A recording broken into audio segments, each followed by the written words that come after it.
warahmatullahi wabarakatuh. Om Swastiastu, Namo Buddhaya, salam kebajikan. Perkenalkan, nama saya Daisy Fran Narnisiswali dengan NIM 2214-201046. Saya mahasiswa aktif di Universitas Pembangunan Indonesia Manado, kelas A2 semester 6, Fakultas Keperawatan, Prodi Ilmu Keperawatan. Video ini saya buat dengan tujuan untuk memenuhi tugas dengan mata kuliah Keperawatan Gawat Darurat dengan dosen pengampu yaitu Nurse Olvin Manengke, Askap MKes.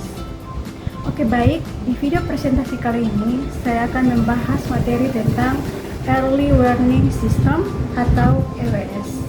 Kita masuk pada materi. Pengertian Early Warning System atau EWS merupakan sistem scoring pendeteksian dini atau peringatan dini untuk mendeteksi adanya perburukan keadaan pasien. Perawat sebagai pelaksana dalam memberikan asuhan keperawatan harus melakukan pengkajian secara terfokus dan mengobservasi tanda vital agar dapat menilai dan mengetahui risiko terjadinya perburukan pasien, mendeteksi dan merespon dengan mengaktifkan emergency call. Early Warning System atau EWS adalah sistem peringatan dini yang dapat diartikan sebagai rangkaian sistem komunikasi informasi yang dimulai dari deteksi dini dan pengambilan keputusan selanjutnya. Selanjutnya, EWS menggunakan pendekatan sederhana berdasarkan dua persyaratan utama, yaitu yang pertama, metode yang sistematis untuk mengukur parameter fisiologi sederhana pada semua pasien untuk memungkinkan identifikasi awal pasien yang mengalami penyakit akut atau kondisi perburukan. Yang kedua, definisi yang jelas tentang ketepatan urgensi dan skala respon klinis yang diperlukan disesuaikan dengan beratnya penyakit. Format penilaian EWS dilakukan berdasarkan pengamatan status fisiologis pasien. Pengamatan ini merupakan pengamatan yang bisa dilakukan oleh perawat, dokter maupun tenaga terlatih lainnya. Parameter yang dinilai dalam EWS mencakup 7 parameter, yaitu yang pertama tingkat kesadaran, yang kedua respirasi atau pernapasan, ketiga output cairan, keempat oksigen tambahan, kelima suhu, 6 denyut nadi, dan yang ketujuh tekanan darah sistolik.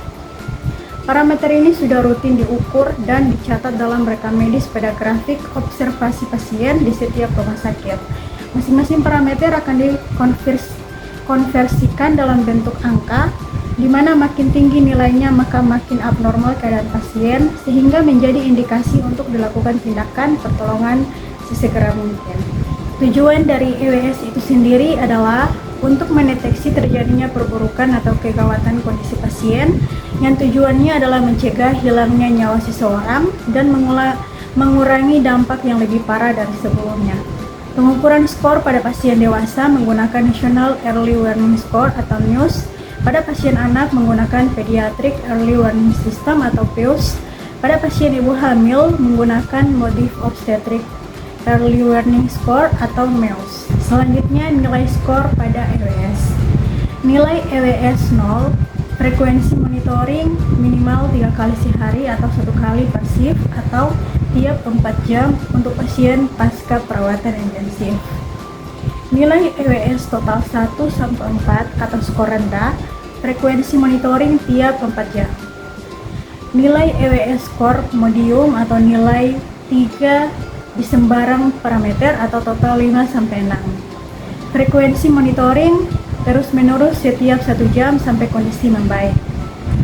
Nilai EWS total 7 atau lebih atau skor tinggi, frekuensi monitoring, continuous monitoring, dan penanganan dalam 30 menit. Tata laksana penilaian. Yang pertama, National Early Warning System atau NEWS digunakan pada pasien dewasa berusia 16 tahun atau lebih. Dan NEWS dapat digunakan untuk mengasesmen penyakit akut, mendeteksi penurunan klinis, dan menginisiasi respon klinis yang tepat waktu dan sesuai. NEWS tidak digunakan pada pasien berusia kurang dari 16 tahun, pasien hamil, dan pasien dengan PPOK.